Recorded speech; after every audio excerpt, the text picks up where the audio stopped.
За сайн байцгаана уу та бүхэндээ сүлжээний болцмны аргын талаар түүний хэрэглээний талаар өөрийн 2016 оны 11 сард тавьжсэн илтгэл дээрээ үндэслээд тайлбарлая. Энэ илтгэл болохоор Японы Hokuriku бүсийн барилгын инженеруудын холбооноос зохион байгуулсан тэр бүсийн их дээд сургуулиудын барилгын инженеруудын оюутнуудын зохион байгуулагддаг ийм хурал байгаа. Жил болгон зохион байгуулагддаг. Тэгээ энэ хуралд 2 дахь удаага оролцоод 2 дахь илтгэлийн маань сэдэв энэ байгаа юм. Сүлжээний болцмны аргаар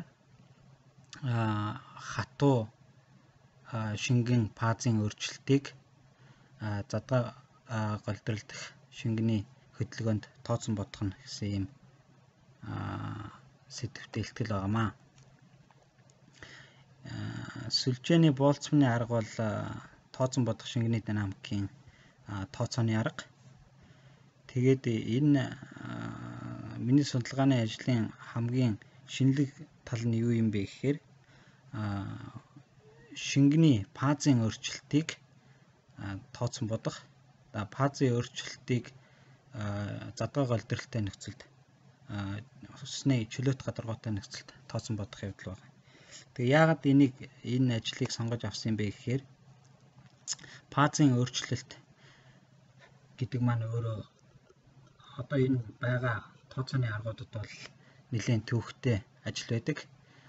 Фазын өөрчлөлт гэдэг нь болохоор ус мөс рүү мөс болж хөлдөх, мөс ус болж хайлах буюу шингэнээс хатуугаас шингэн рүү гэсэн ийм зөвхөн 2 фазыг авч үзэж байгаа. Тэгээ яагаад төвөгтэй байд юм бэ гэхээр шингэн болон хатуу 2 фазыг зааглаж байгаа 2 фаз харилцан үйлчилж байгаа тэр харилцах үе нь болохоор байнга хөдөлгөөнтэй байдаг учраас хайлаад эсвэл хөлдөхөөрөө байнга хөдөлгөөнд орчиж идэг учраас тэр хөдөлгөөнтэй нөхцөлийг хязгаарыг одооны тооцооны аргуудад загварчлахад айгүй төвөгтэй байдаг юм байна. Тэгээд хоёр дахь шалтгаан нь болохоор чөлөөт гадаргууг тооцон бодох. Энэ бол усны барилгад бол хамгийн чухал асуудал байдаг. Дан ганц усны барилга гэлтгөө дэлхийд дээрх усны хөдөлгөөн бүгд чөлөөт гадаргуутай агаартай харилцаж байдаг. За энийг бол тооцон бодох нь барилгын инженерчлэлийн хувьд бол маш чухал асуудал. Бас энэ өөрөө чөлөөт гадаргуу гэдэг нь өөрөө одоо байгаа энэ тооцооны аргуудад бас тийм амар тооцогддгоо. 2-3 хаан төрлийн арга байдаг. 2-3 үндсэн арга байдаг. Тэн дээр үндэслэлсэн олон аргууд байгаа. Гэхдээ янз бүрийн дутагдaltaй талуудаас болоод төдийлөн хэрэглээ нь сайн байж өгөхгүй байгаа юм талтай. Тэгээд 3 дугаар шалтгаан нь болохоор энэ сүлжээний болцмны арга буюу латис болцмн метод гэдэг. Энэ арга нь болохоор бүхэл физик үзэгдлүүдийг загварчлахад тохиромжтой юм шиг ийм санагдаж байгаа.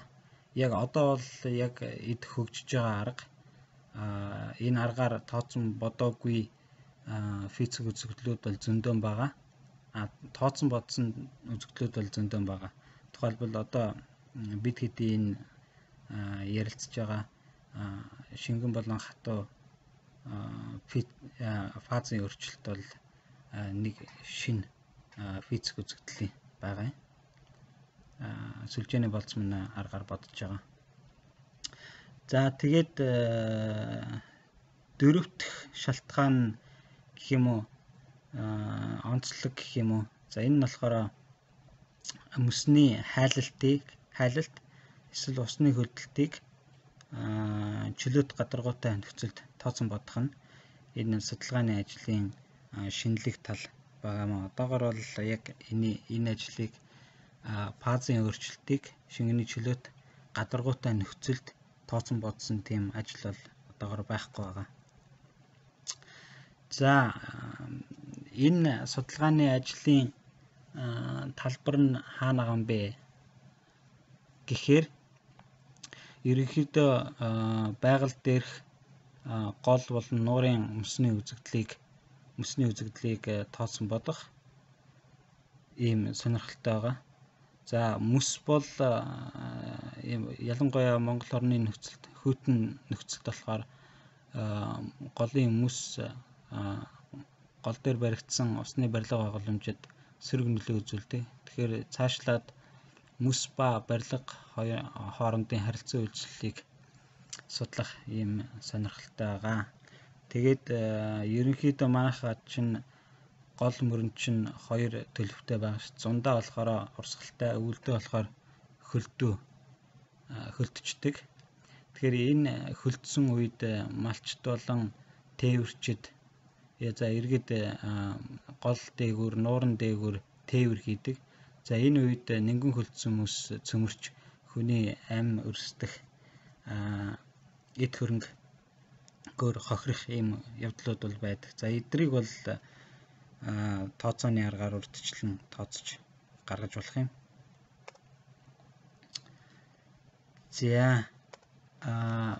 За яаж энэ асуудлыг тооцсон бодох юм бэ? Ямар арга байна вэ гэж. Тэгэхээр шингэн ба хатуу фазын өөрчлөлтийг чөлөөт гадаргуутай нөхцөлд тооцсон бодоход хоёр үндсэн загварчил хэрэгтэй. Эхнийх нь болохоор free surface flow modeling гэдэг. Энэ нь болохоор чөлөөт гадаргуугийн загварчлал. Хоёр дахь нь болохоор heat transport and phase change modeling гэдэг. За энэ нь болохоор дулаан дамжилт, фазын өөрчлөлтийн загвар байгаа. Тэгэхээр энэ хоёр том загвар нь хоёулаа сүлжээний болцсоны аргад аль хэдийн танилцуулагдаад боловсруулагдаад гараад ирчихсэн ийм аргууд байгаа. Тухайлбал чөлөөт гадаргуугийн шингэний чөлөөт гадаргууг тодорхойлох загварчлалт болохоор сүлжээний болцсоны тэгштгэл хэрэглэгддэг. Тэгээд чөлөөт гадаргууг тодорхойлоход зориулсан тусгай алгоритм байгаа. Дээр нь урсгал турбулент горимд байх юм бол турбулентийг тооцоолох Smagronskiy төрлийн турбулент загвар бол аль хэдийн гараад ирчихсэн байгаа. Дээрээс нь мэдээж ус бол урсгахдаа хөндийн хүчний үйлчлэлээр урсдаг. Хэрвээ усан дээр мөс байх юм бол мөс маань хөвөл хүчний улмаас усны гадарга дээр хөвөөд ивж. За эдгээрийг тооцох хүчний загварчлалууд бол сүлжээний болцсоны аргад бол ороод ирчихсэн байна. За хамгийн сүүлчийнх нь болохоор immersive boundary method гэдэг. За энэ болохоор умбуур хязгаарын арга гэж байгаа. За энэ нь болохоор шингэн дотор байгаа хатуу биетийг загварчлахад зориулсан юм арга. За нөгөө талд дулаан дамжуулалт фазын өөрчлөлтийг тооцоход дулааны сүлжээний болцсоны тэгштгэл, тэгээд орчны энтальпиг тооцоолох схем, шингэний фракцийг тооцох схем, тэгээд дээрээс нь температураас хамаарсан нэгтийн өөрчлөлтийг тооцох юм загварууд бол ороод ирчихсэн байна. Тэгэхээр энд харуулж байгаа бүх загварууд бол бүгд сүлжээний болцсоны аргадаа тохирчихсон энэ аргаараа илэрхийлэгдэж байгаа ийм загварууд байна. За хэдүүлээ чөлөөт гадаргууг загварчлах тухай авч үзье. Бид бол одоогийн байдлаар хоёр хэмжээст орчинд тооцоо хийж байгаа. X, Y гэсэн тэгшин цогтын нэг хавтгай дээр хийж ийн гэсэн. Тэгэхээр сүлжээний болцсоны аргаар хоёр хэмжээст тооцоо хийхэд D2Q9 гэсэн ийм загвар ашиглагддаг. D2 гэдэг нь болохоор хоёр хэмжээст, Q9 гэдэг нь болохоор 9 чиглэлтэй тухайлсан хурдтай ийм сүлжээг ашиглаж ийн гэсэн. За баруун зүүн гар талд болохоор геометр, одоо бодлогын геометр харагдаж байна. За энд тооцсон бодохдоо бид бодлогын геометрийг торнуудад хуваана. Тэгшин цогт торнуудад тувна. Тэгшин цогтөш квадрат торнуудад тувна. Тэгээ квадрат тор болгон дээр 9 чиглэлтэй ийм сүлжээ байрлах нь байна. Тэгэхээр бодлогынхоо хүрээг торонд хуваачаад тэгээд бодлогын өгөгдлөөс хамаарат тэр тор маань өөр нүдээр нэрлэгдэнэ гэсэн. Торны нүд маань өөр төрөл байна гэсэн. Жишээ нь энэ зурагт болохоор агаарын нүд, усны нүд. Тэгээ агаар ус хоёрын завсраар болохоор харилцах үеийн нүд гээд IF гэсэн тэмдэглэгээтэй нүднүүдийг ялгаж өгсөн байна. Дээрээс нь бид мөсийг загварчилж байгаа учраас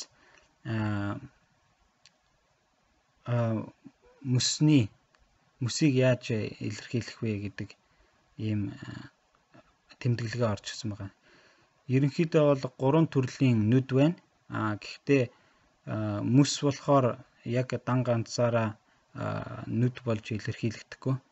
За усны нүд нь ус эсвэл мөс байна гэсэн зарчмаар загварчлалыг үлдэж байгаа. За доотлолт нь сүлжээний бооцмны үндсэн тэгшитгэлийг харуулсан байна. За энэ тэгшитгэлд хамгийн FI нь болохоор гол хэмжигдэхүүн нь болохоор нэгтийн түгэлтийн функц гэж байдаг. За тэгээд тэгшитгэлийн яг ард байгаа илэрхийлэл болохоор BJK мөргөлдөөний оператор гэж нэрлэгддэг. Энэ нь болохоор молекулын мөргөлдөөний хялбарчилсан загвар юм. За энд болохоор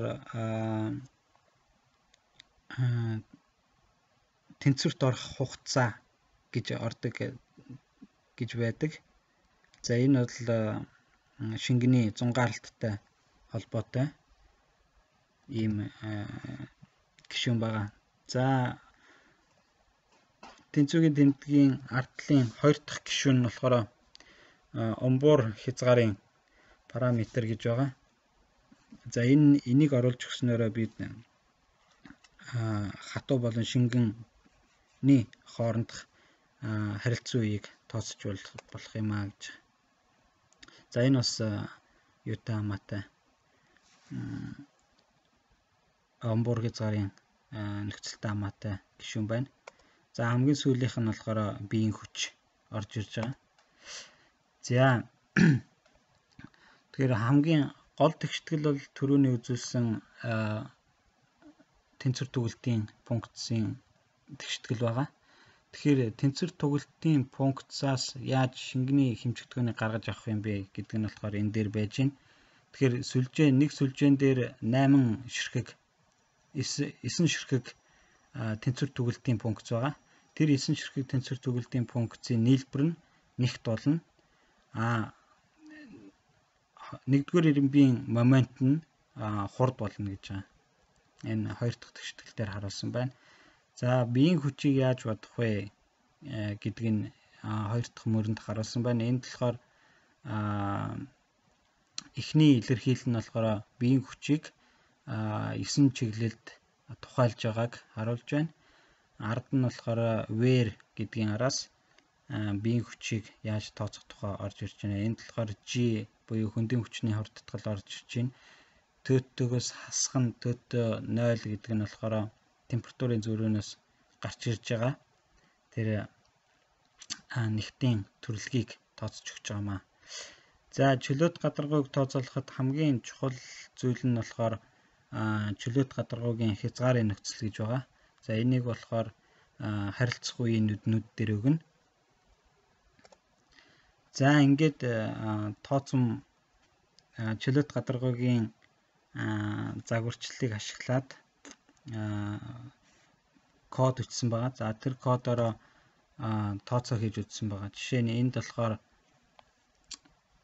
усан багны задралт гэдэг ийм гидравликийн жишг бодлогыг бодож лаборатори туршилтыг хийж хооронд нь харьцуулж харуулж байгаа. Тэгэхээр энэ харьцуулалтаас болохоор шингэний сүлжээний болцмны аргаар шингэний чөлөөт гадаргууг маш нарийн тодорхойлж болох нь харагдаж байгаа. Гэхдээ том торон дээр энэ усны одоо хан дээр очиод цохоод Тэгээд тусал болоод ингээд цацарч мацарч байгаа тэр нарийн жижигхэн туслуудыг бол арай гарах боломжгүй байгаа. Тэгээд дараа нь бид энэ аргынхаа хэрэглийг харуулахын тулд шаталсан ус хайлгаарыг тооцож үзсэн байгаа. Одоо энэ доор гарч байна. За энд болохоор зүгээр 1 метрийн өндөртэй ийм шаталсан ус хайлгаар авч үзье. За тэндээсээ усаа гоожуулаад ингээд хурдын энэ төрслөн харуулж байна. За дараагийн нэг жишээ болгож харуулж байгаа бодлого бол энэ хорц хэрмэг тус хайлгаараар ус гоожж байгаа. Энэ бодлогоо. За энэ бодлогыг бодоод бид зарцуулгын коэффициентийг олсон. Зарцуулгын коэффициентийг олоод тэрнийга туршилтын мэдээтэй харьцуулсан. Бас өөр тооцон бодох аргуудтай харьцуулсан. Тэгээ манай энэ кодоор бодсон энэ зарцуулгын коэффициент бол маш нарийн гарч исэн. Туршилтын мэдээтэй их ойролцоолсон. Энэ ажлын талаар бол өгүүлэл хэвлэгдээд гарчихсан байгаа. За дулаан дамжилт болон фазын өөрчлөлтийг яаж бодох вэ гэж. Тэгэхээр яг адилхан D2Qs гэдэг ийм загварыг ашиглана. Гэхдээ өөр төгөлтийн функц ашиглах юм байна. Тэгэхээр энэ нь болохоор шингэн доторх дулаан дамжилтыг бодно. Тэгээд тусгай загварын дагуу фазын өөрчлөлт явагдаж гинөө хаана шингэн фаз байна, хаана хатуу фаз байна гэдгийг тооцон бодно. За эхнийх нь болохоор энэ тэгштгэл болохоор гол тэгштгэл байгаа юм. Дулаан дамжилтыг тооцох. Тэгээд энэ гол тэгштгэлийн үндсэн хэмжигдэх нь болохоор нэгтийн төгөлтийн функц. За энийг бол дулааны төгөлтийн функц гэдэг нэрлэж болно. Тэгээд мөн ялгаагүй бидэнд BGK гэдэг мөргөлдөөний оператор байгаа. Гэхдээ энд байх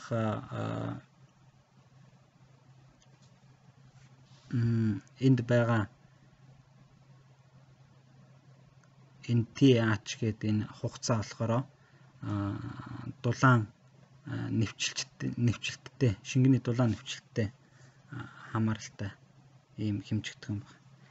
За ард талынх нь болохоор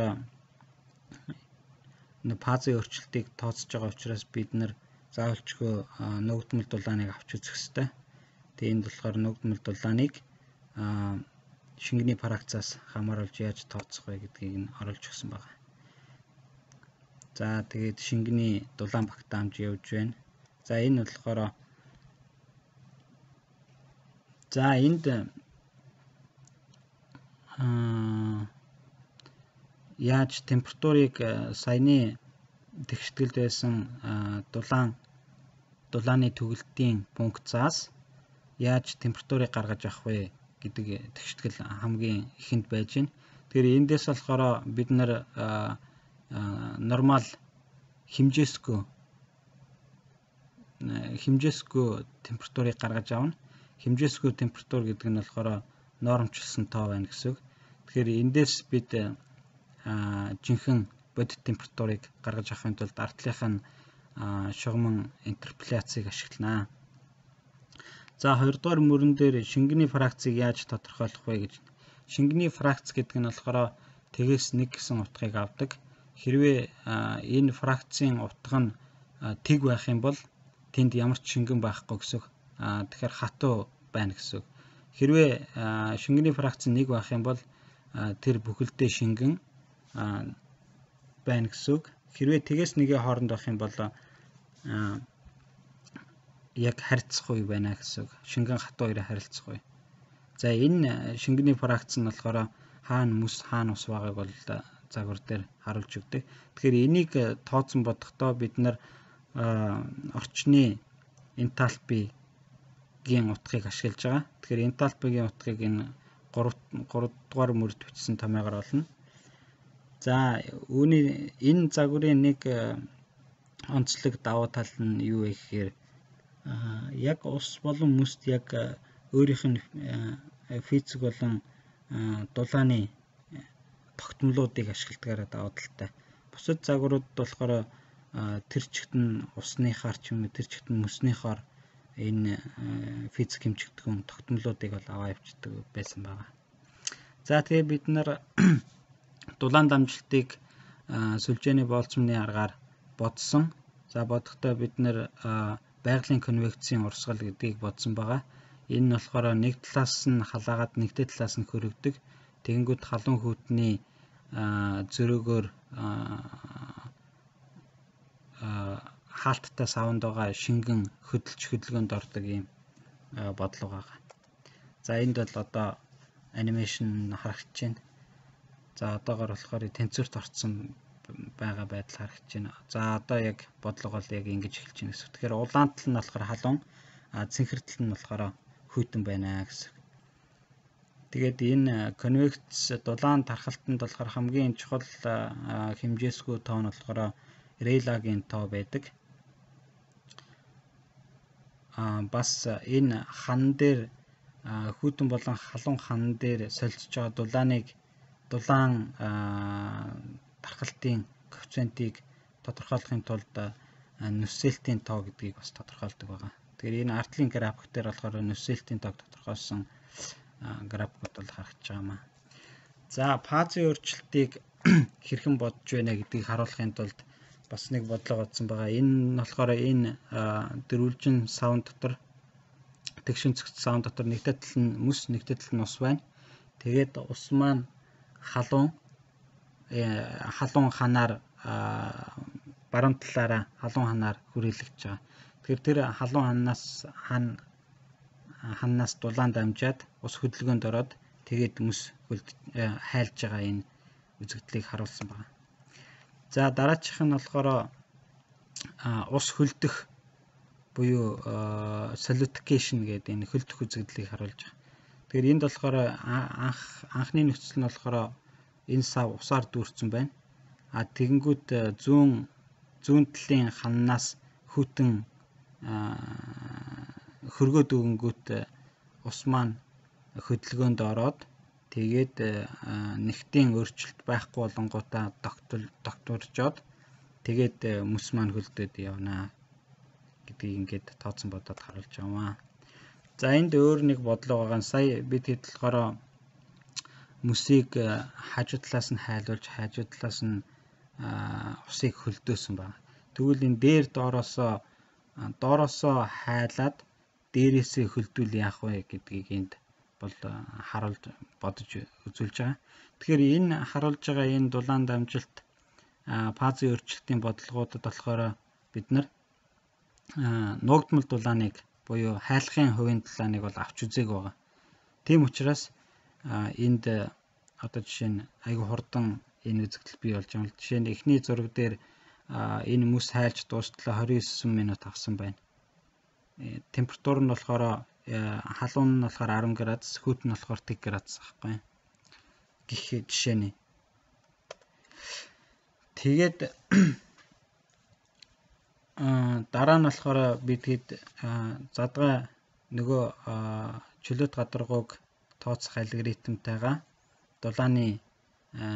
дулаан дамжих фазын өөрчлөлтийг тооцох алгоритмаа хослуулад тэгээд нэг жишээ олсон байгаа. Энэ жишээн дээр болохоор энэ ус алгорын хурц хэрмэг тус алгорын яг доотлолт нь ийм мөссөн блок байна. Тэгээд ус халиагаараар давж орж ирээд тэр мөсөн блокийг хайлуулах хэрэгтэй байгаа. Тэгэхээр усны температур бол 10 градус гэж өгөгдөөд мөснийхийг болохоор 1 градус гэдэг өгсөн байгаа. Энд мөн хайлахын хувийн дулаан бол ороогүй байгаа. Яагаад тэгэхээр хайлахын хувийн дулаан орчхоор тооцоо маань жоохон тогтворгүй болж ирээдсэн эхний удаадаа. За энд болохоор ингээд юуг нь харуулж байна. Тооцоог нь бол харуулж байна. За улаан болохоор 10 градустаас цэнхэр хөх болохоор 1 градустаас гэсэн. За энэ загварчлалт болохоор бид агаарын температурыг бас тооцож байгаа. Агаарын температурыг 0.1 2 градус гэж тооцсон байгаа. Тэгэхээр энд бол дулаан яаж дамжиж ийн, мөс яаж хайлж ийн гэдэг нь бол харагдах юм. За энэ дараачихийнх дээр болохоор хурдны векторыг тэгээ ус болон мөсний фазуудыг бол харуулж байгаа.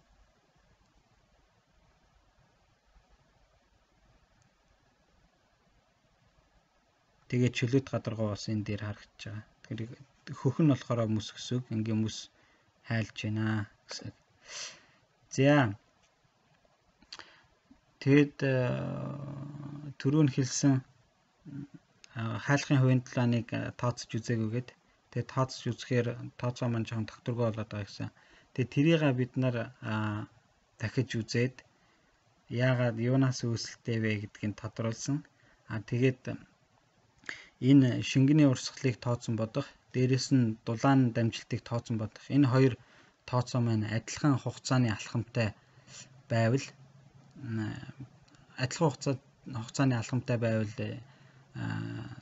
тэр тогтворгүйжилт гэдэг юм гарч ирээд байгаа. Тэгэнгүүт хугацааны алхмыг өөр болгоод тэр хоёрыг хослуулаад өгчөнгүүт тэр тогтворшилт нь сайжраад тооцоо маань доктортой яваад гэж. Өөрөөр хэлэх юм бол шингэний урсгалыг тооцсон бодох хугацааны алхам нь дулаан дамжилтыг тооцох хугацааны алхмаас өөр байх ёстой гэсэн тийм санаа юм байна. За тэгээд бодоод үзсэн. За энэ дээр болохоор бид нэр хоёр янзын торон дээр тооцоо хийгээд хайлж байгаа эрчмийн энэ баруун талын графикт харуулсан байна. Зүүн талын графикт болохоор нөгөө нүсэлтийн тоо гэдгийг харуулж байгаа. Энэ нүсэлтийн тоогоор болохоор дулаан дамжилтын конвекцээр дамжиж байгаа дулаан тархалтын коэффициентийг боддог. За энд болохоор нэг хэсгийн видеоны хэсгийг харуулж байгаа. Одоо энэ 0.106 метрийн зузаантай энэ мөсийг 30 градустай усаар хайлуулахад нийтдээ бол 3.2 минутыг зарцуулж байгаа гэж тооцооны үр дүнд бол гарч ирсэн байна. Тэгэхээр дээдлийн графикт болохоор хурдны векторыг усны чөлөөт гадаргуутай мөн фаз шингэн ус болон мөсний фазыг харуулж байна. Хоёр дахь улаан графикт болохоор температурын оронг харуулж байгаа. Температурын тархалтыг, орон зайн тархалтыг харуулж байгаа. Тэгэхээр мөс бол цэнхэр их хүйтэн харагдаж байгаа. За ийм ажлыг хийсэн юм аа. Тэгээд ерөнхийдөө бол одоо хоёр хэмжээстэд тооцоог бол хийж байгаа. Үүнийг өргөжүүлээд 3 хэмжээст болгох хэрэгтэй байгаа юм. Дээрээс нь мөс маань бол хөдлөхгүй, одоогоор хөдөлгөөнгүй байгаа. Хэдий умбур хязгаарын арга тооцоонд орсон ч гэсэн мөсөө хөдлөхийн, чөлөөтэй хөдлөхийн тулд өөр загварчлалууд хэрэгтэй байгаа маа. Тэгээ энэ дээр бид хэд бол ажиллаж байгаа. Тэгээд энэ аргын нэг сул тал байгаа нь тэр нь болохоор том хэмжээстэй, одоо жишээ нь том барилгын хэмжээтэй ч гэдэг юм уу, том голын хэмжээтэй ч гэдэг юм уу, сав газрын хэмжээтэй ч гэдэг юм. Ийм том хэмжээстэд бол тооцоолыг хийхэд бол бараг боломжгүй. Тэгээ үүнийг хийхийн тулд заавалчгүй параллел тооцоолох хэрэгтэй. Эсвэл янз бүрийн өөр нэмэлт загварууд хэрэгтэй болж байгаа. Өөр нэг асуудал нь бас урт хугацааны тооцооллыг бас хийх төвөгтэй болж байгаа. Бид нар тосон цэнглийн усан цахилгаан станцын доод хасцдах мөс цоорох үзэгдлийг бол загварчилсан байгаа. Тэгээ энэ загварчил болохоор айгаа олон цагийн тооцооллыг хийхийг шаардсан. Яг тэгэхээр мөс цоорох үзэгдэл бол нэг хэдхэн минутанд бий болчдөг юм биш. Дор хаяж нэг өдрийн үзэгдлийг бол загварчлах хэрэгтэй. Тэгээ энэ нэг өдрийн үзэгдлийг загварчлахын тулд маш олон цаг зарцуулж байгаа. Тэгэхээр бол яг ийм хугацаа болон энэ масштабын асуудал дээр бол нэлийн төвхтэй байгаамаа. За тэгээд ерөнхийдөө хийгдэж байгаа ажлуудаас ярих юм бол нөгөө мөсөө чөлөөтэй хөдлөхийн тулд бид нар ажиллаж байгаа гэж хэлсэн. Тэгээд тэр загвар маань бол одоогор баг бол бэлэн болцсон. Гэхдээ дурын геометртэй үед бол арай ажиллахгүй байгаа. Яг тодорхой хуультай тэгшгэлтэй геометр дээр бол ажиллаж байгаа. Жишээ нь дөрвөлжин дугуй гэдэг ч юм уу те. Дээрэс нь бид хэд параллел загварчлалыг зэрэгцээ тооцооллыг бол судалж байгаа. Тэгээд тэрнийхээ хүрээнд энэ сургуулийнхаа GPU систем дээр Fortran-аар ийм код бичээд саатарч урсгалыг загварчилсан байна. За ингээд анхаарал тавьсан та бүхэндээ баярлалаа.